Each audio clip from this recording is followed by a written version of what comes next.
Hey, shalom everyone. It's your brother Daniela, aka the Copper Color Aboriginal, and tonight I want to bring to you guys a video talking about a few things.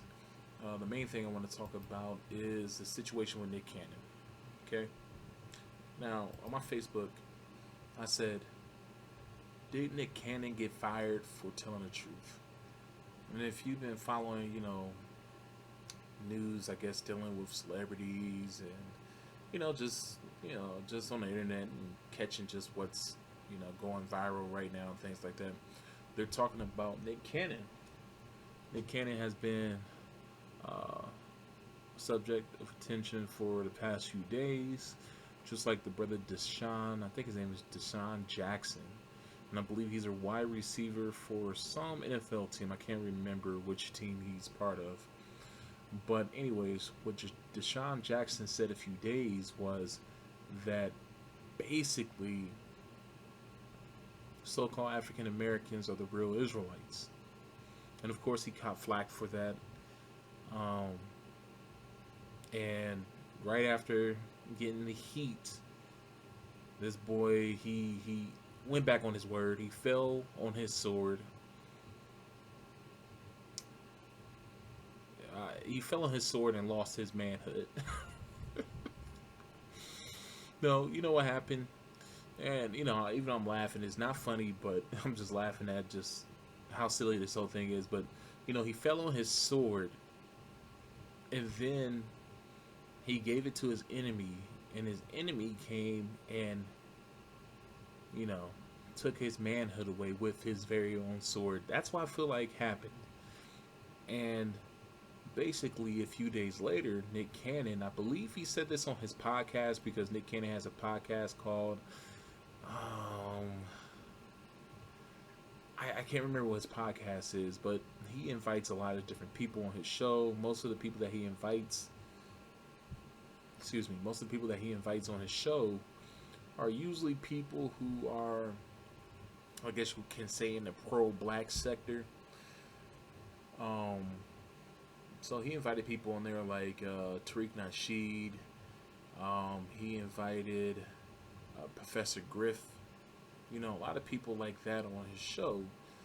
People who are considered unsavory to the people who run this society.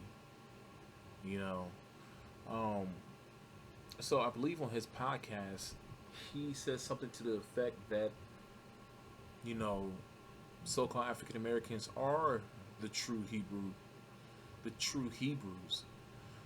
and we know what he means by true Hebrews, true Hebrew Israelites. I don't really like to say Hebrew because there's a lot of different nations that fall under the Hebrew umbrella. But we know what people are referencing when they're saying Hebrews. So basically, Nick Cannon co-signed what Deshaun Jackson had said. I can't even speak tonight. I can't even speak tonight. I'm a little tired. So he basically co-signed what he said, and people flipped their wigs on that. And we know the main people who flipped their wigs about it um, is the dominant society, the people who run this world.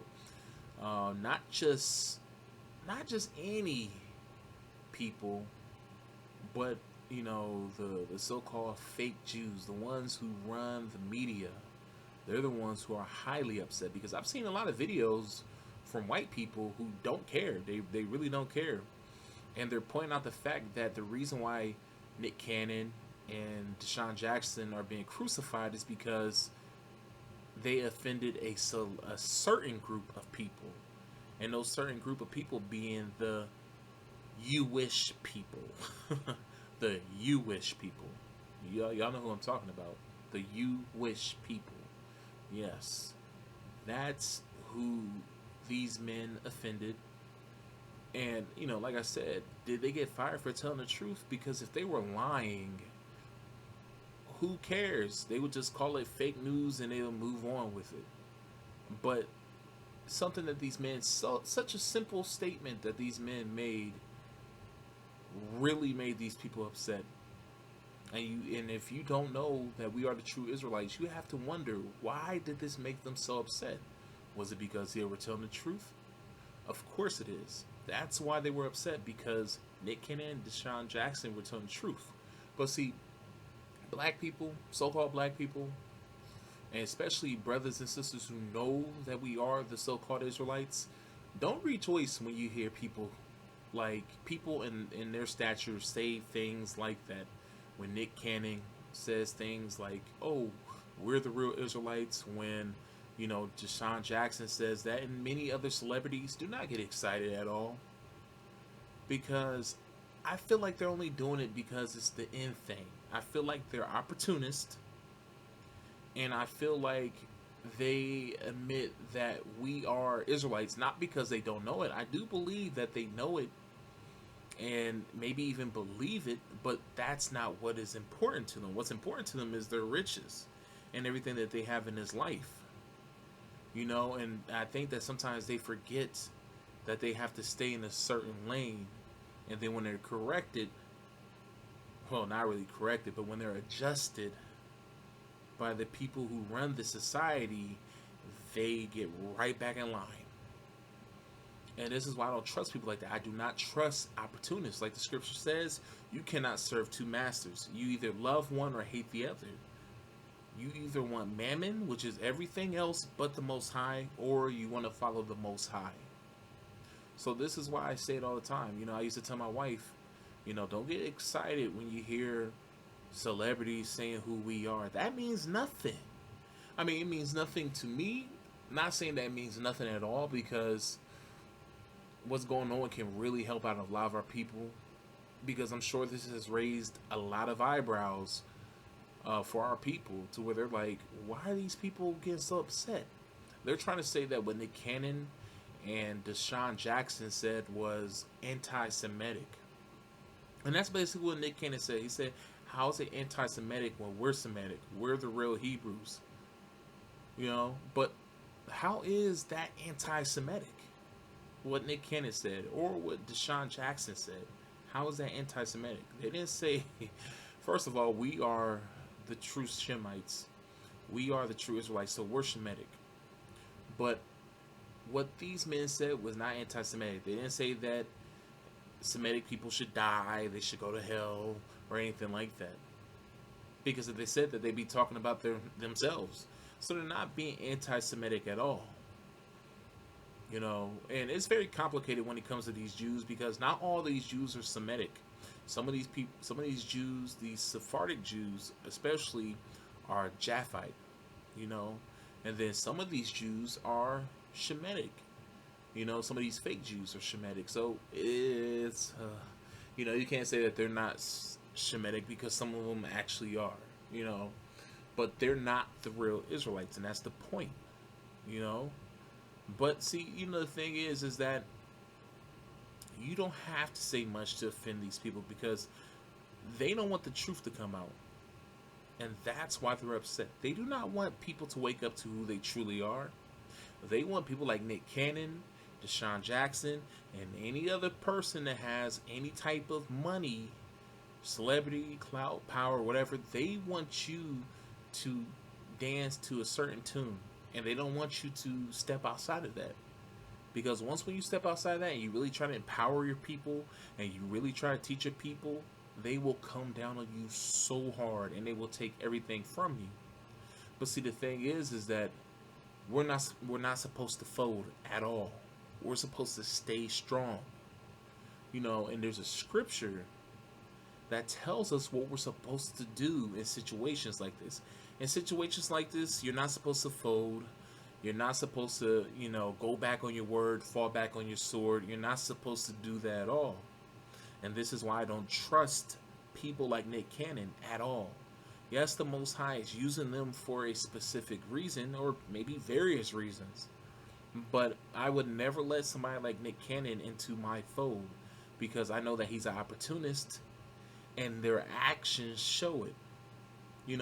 A few years ago, I remember there was a lot of celebrities who were saying that we're the true Israelites. You had Kendrick Lamar, you had, of course, Nick Cannon, you had, what is the guy from Miami, the little crazy ass dude from Miami, Kodak Black. You know, people will be rejoicing when they be bringing these brothers into the truth. And yes, it's good when a brother or sister comes into the quote unquote truth and they find out who they are.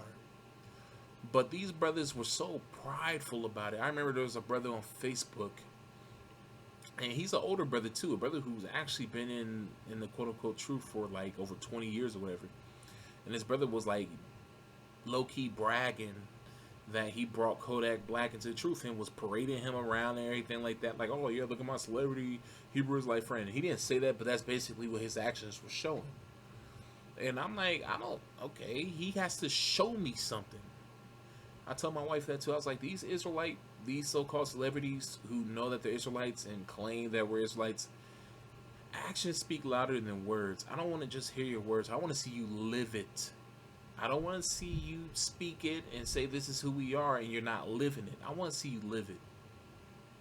You know what I'm saying? Because there's too many people out here talking. And talking means nothing. It means absolutely nothing when you don't have the actions to back it up.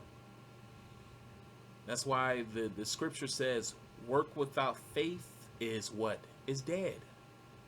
Work without faith is dead.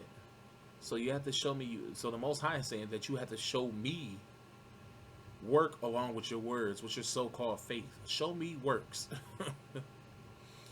So, you know, I don't get excited when I see these celebrities coming in. I remember some of the brothers at Sakari was saying, yeah, man, Nick Cannon, oh, he's an Israelite. Okay. Well, what does that mean? Is he doing anything for his people? Is he being righteous? You know, and all these other people, man, all these other celebrities, they get excited about. I don't. Because I know that a lot of them are opportunists, and because we're in this era of being pro-black is being cool. So I don't trust a lot of these celebrities at all. I know the Most High has his purpose for them, you know, but I'm just telling brothers and sisters, don't invest in these people, and don't get your hopes up with them. Because like I want to say Devon Jackson for some reason, but like Deshaun Jackson, he showed his true colors. Just like Nick Cannon showed his true colors. Just like Kodak Black showed his true colors. Kodak Black up here messing with underage white girls and acting wild and talking crap about black women.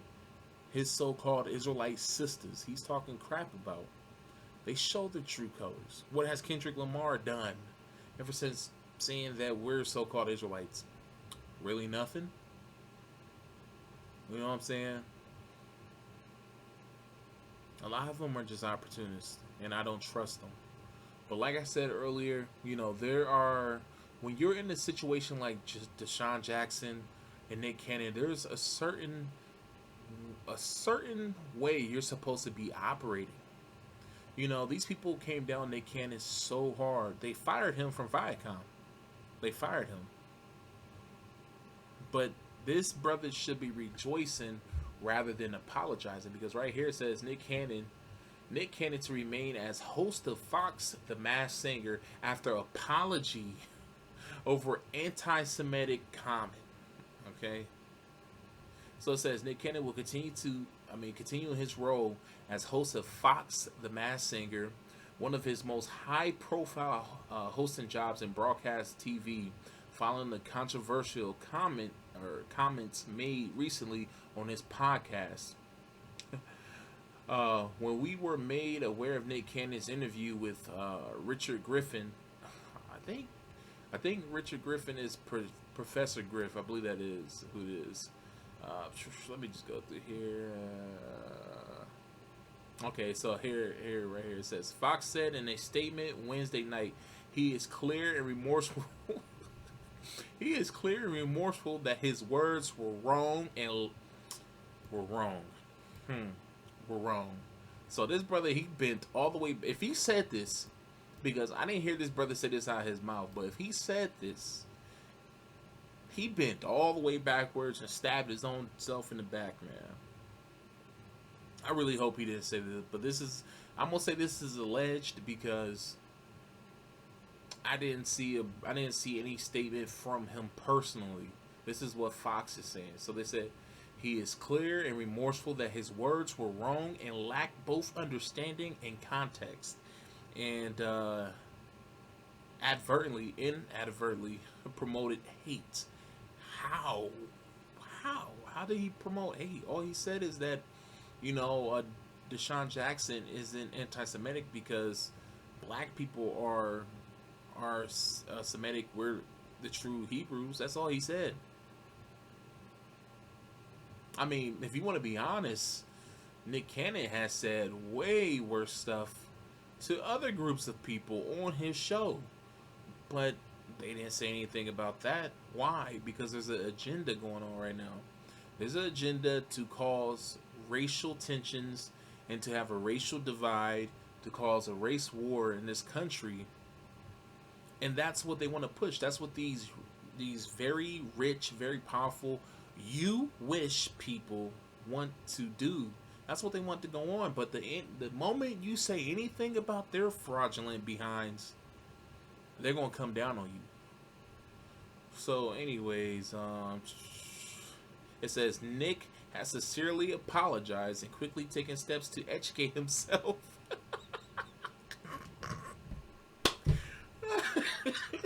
Sorry, and make amends. That is just sick. They did the same thing with Deshaun Jackson, talking about, well, you need to educate yourself. Educate yourself on what? And see, this is the thing.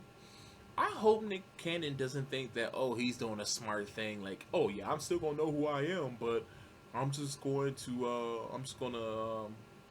you know, just hold back on my words and keep my wealth. No, no, that ain't how it works. You can't do that. The Most High is not simple. The Most High does not forget. He's gonna remember that you chose this crap over him.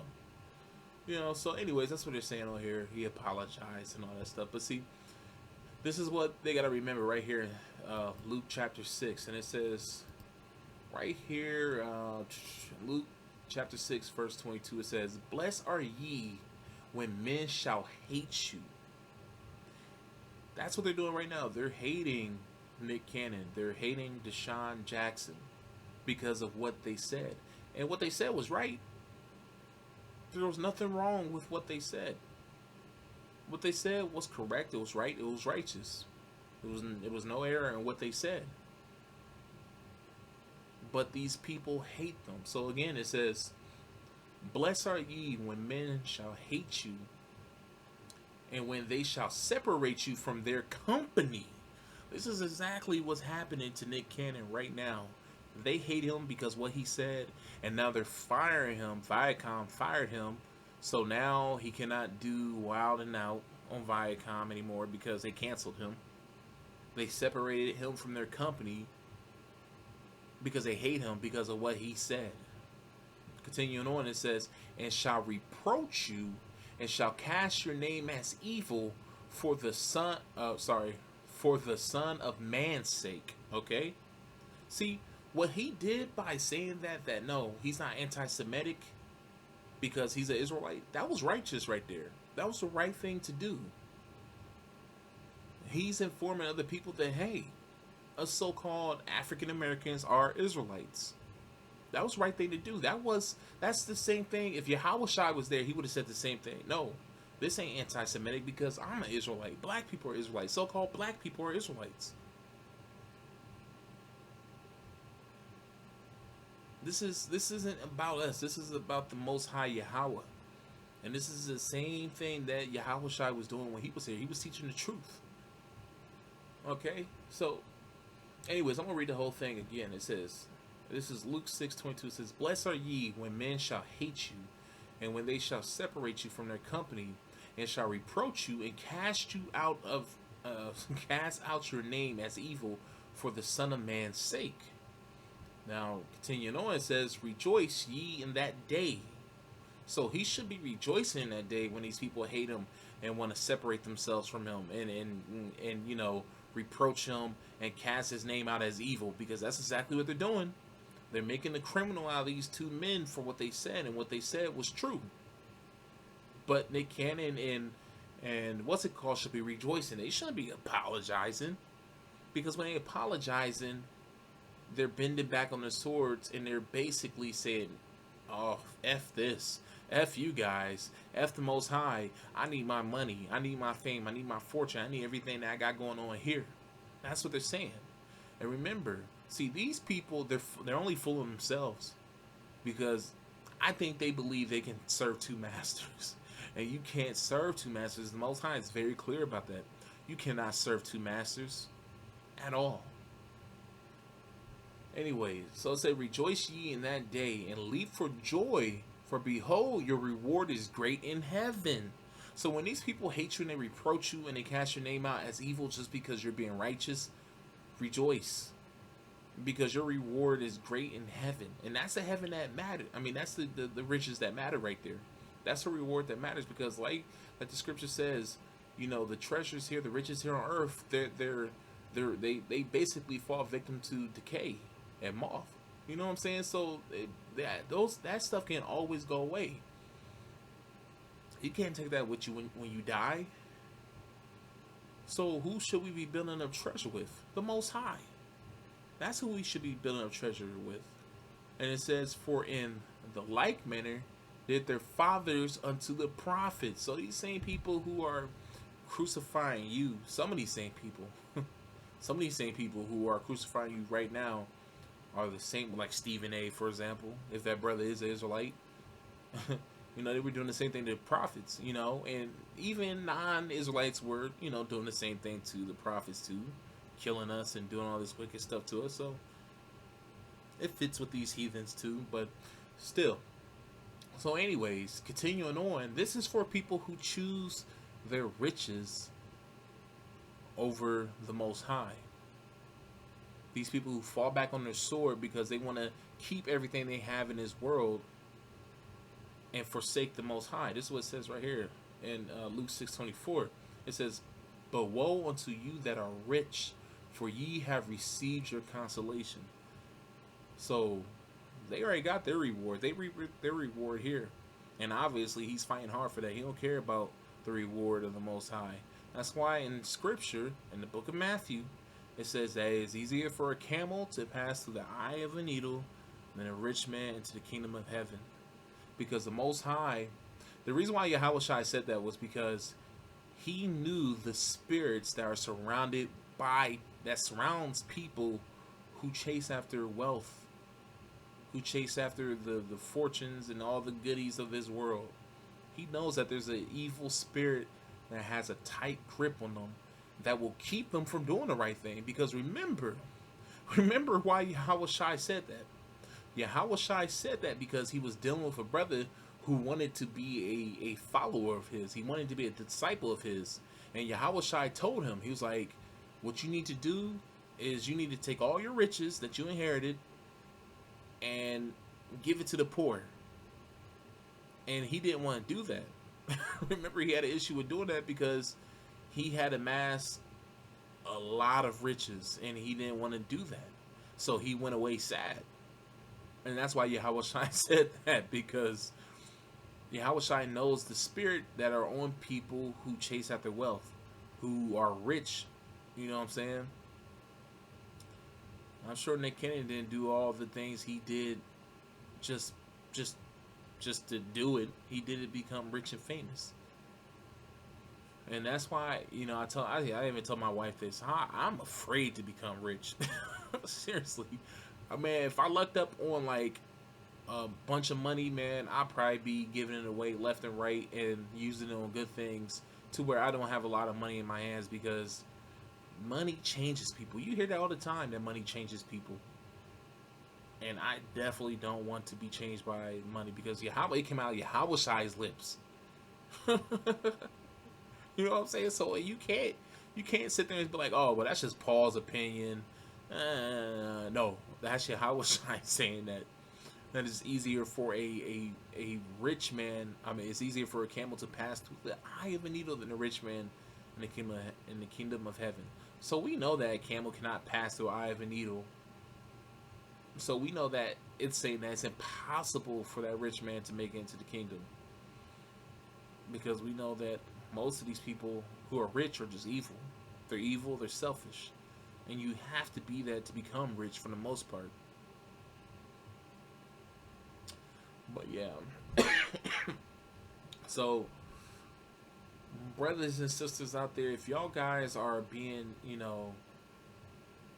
attacked by people for speaking the truth, remember this script. Remember Luke 6.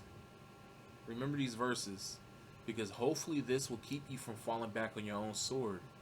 Remember that when you're being attacked, not only spiritually, but when you're being attacked by people in this world, and remember they're being guided by spirits, we're supposed to rejoice because we know that we're doing the right thing. We know that we're building up treasure with the Most High Yahweh.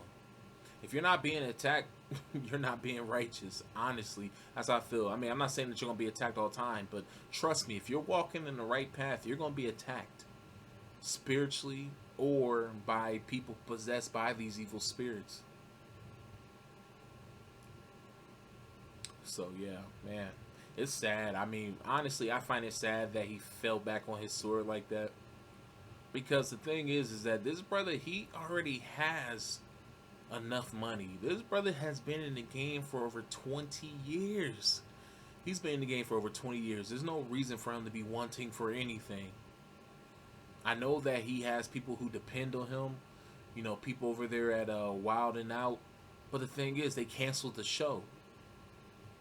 And then you go and apologize. Honestly, I don't know if he apologized before or after his show got canceled. But if he apologized after his show got canceled, that's just foolishness. Because there's a chance that you may not get your show back, and you bit back on your sword and killed yourself. But yeah, like I said, I know he got people who depend on him, but he has enough money to where he can do his own thing. He doesn't need Viacom. There's many things out here. YouTube. This brother could start his own streaming service if he was wise enough. And then there's another thing too. There's always other opportunities out there. Because I believe that Nick Cannon owns Wadana. I believe he owns that brand. I don't think that Viacom owns that brand, because a lot of times what these people will do, these producers, they will create these shows and then they will shop it to different companies, like different broadcasting companies. That's why you see a lot of these shows on different streaming services, because they shop them around to different companies or whatever. So Nick Cannon can very well make his own. I mean, so if he owns Wild 'N Out, if I'm correct, if he owns Wild 'N Out, he can literally just shop it around, and people are going to buy it because it was very popular.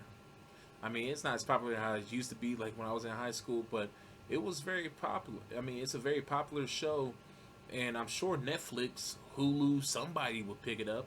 I'm sure he can do his own streaming service and, do well. But he don't want to do that. He wants to stay up under his "you wish" mommy and daddy, And it's sad, man. But, the good thing that could come of this is hopefully many people will realize what he was saying is true. Hopefully this will turn the gears in people's head and start them to commit themselves to researching this subject. Why did they fire him? Why would they fire him over something so simple? You know what I'm saying? So hopefully that's the good that come out of it. Anyways, to some good news. The chick, what's her name? Her name is Rachel Dawn Root. I think that's her name. This racist chick, she's been out here for the past few months, just being an evil devil, man. Just being an evil devil. I was watching Big Judah's video, probably about like a few hours ago. I was watching his video, and he mentioned that she had died, and I'm like, good. I'm happy she died. And there's scripture that says that we're not supposed to rejoice when our enemies fall. Well, that scripture is actually talking about our people. There's another scripture, and if I find it, I'll post it below. You know what? I'm probably gonna look. I'm gonna look for it right now. Give me 1 second. Okay, so I'm back. So it's right here in Proverbs 24:17. It says, "Rejoice not when when thy enemy falleth, and let not thine heart be glad when he stumble."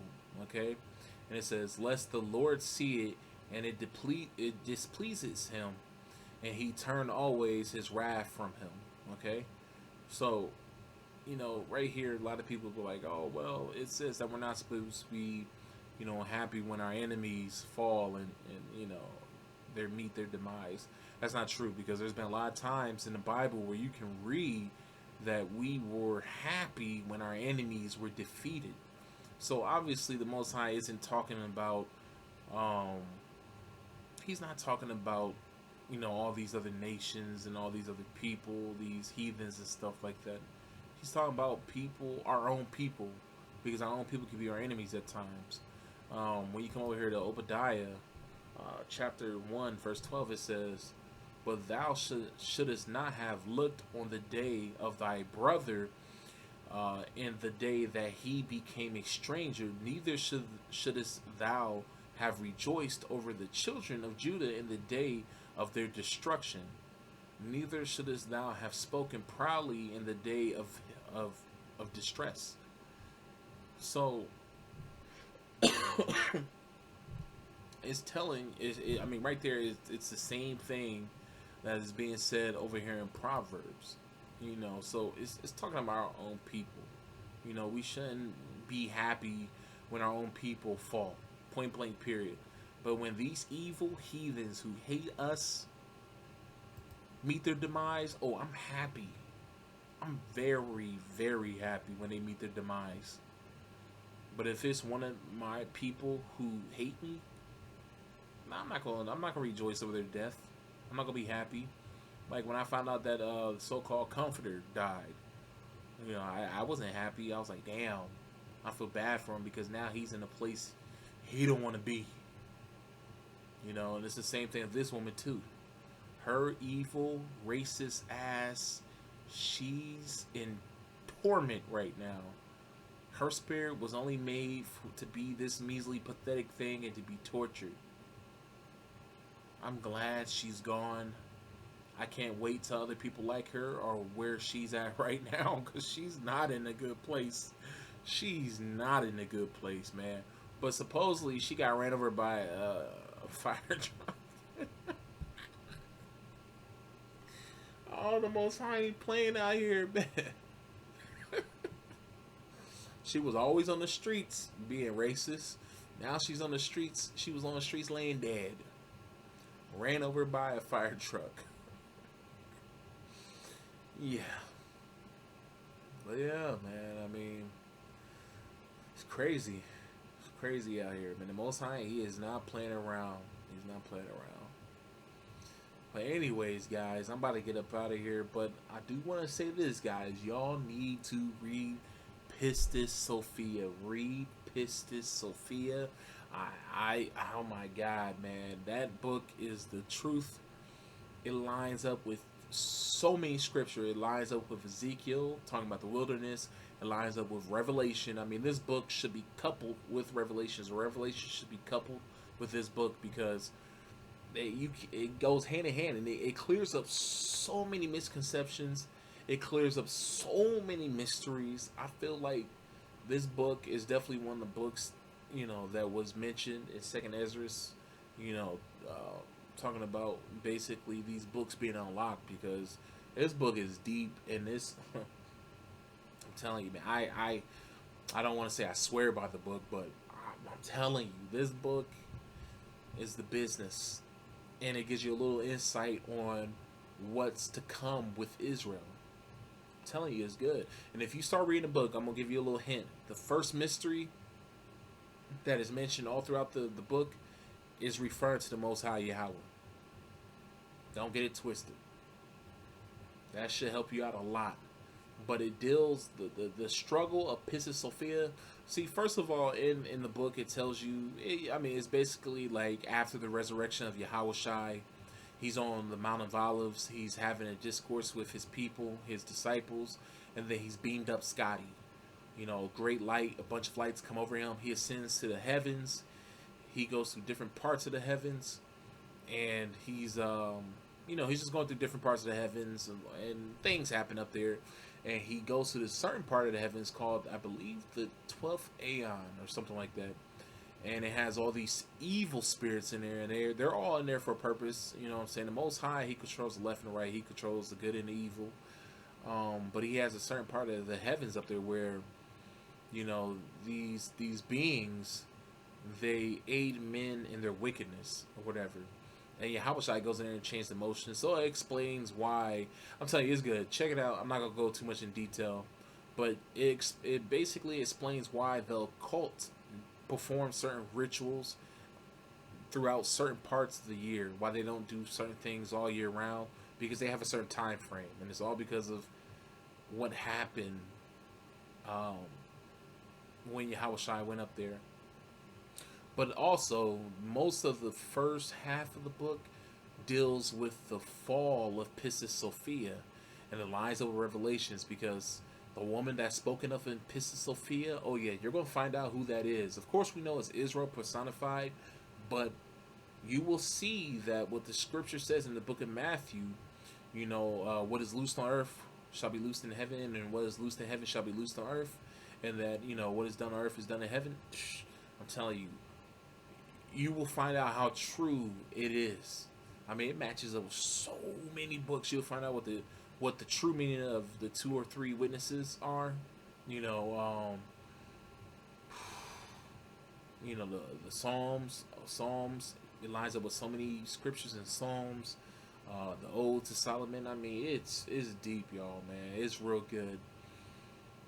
Y'all should definitely check it out. I'm telling you, the book, it's gonna be a little hard to understand for probably like the first several chapters, but then after a while you start to understand things. It starts to explain itself, and when Yahweh Shai is having a discourse with his disciples and they're talking about things, he lets them explain what they heard, and they break it down with scripture. They use scripture that we're very familiar with and apply it to what they heard him talk about. I mean, it's deep. It's good, man. Like I said, it talks about the fall and the rise of Israel. It talks about our tribulations that are still coming. I'm not talking about like another slavery or anything like that. I'm not talking about servitude. But I'm talking about wars, pending wars that are going to happen, battles that we're going to fight, angels coming to help us. Yahweh Shai fighting for us. Telling you, man, it's deep. Y'all gotta check that book out. But anyways, y'all, I'm up out of here. I just want to say, all y'all brothers and sisters who are in the truth and who truly love the Most High Yahweh, stay diligent, man. Don't let people limit you. Don't let people shame you into only reading the Bible. Don't let people shame you from your true identity, being a Hebrew Israelite, being an American Aboriginal, being a quote-unquote American Indian, because that's who we are. Don't let people shame you into that, man. Don't let people push those false narratives on us. Take back the narrative. Push the truth.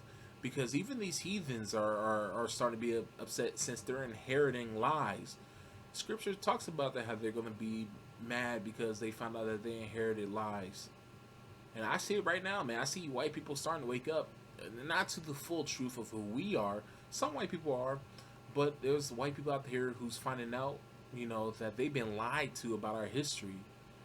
That we have a false chronology. Basically time. What would you call it? Time frames and time scale, timelines, fake timelines and stuff like that. That thing supposedly that happened thousands of years ago really didn't happen thousands of years ago. That they may have happened less than 1,000 years ago. That our history is fake. Yeah, these white people are starting to find out this stuff too, and they're upset. I watch videos where these white people they're upset because they know they're being lied to, and they're starting to wake up to that truth. So yeah, just stay diligent, people, man. Just keep faith. Like I said, works without faith is dead. So don't just speak it. Be about it, live it. And don't be afraid. Don't be afraid to be crucified for the Most High. Anyways, guys, that's all I have to say. I will talk to you guys later. Peace out, shalom, and Yahweh bless.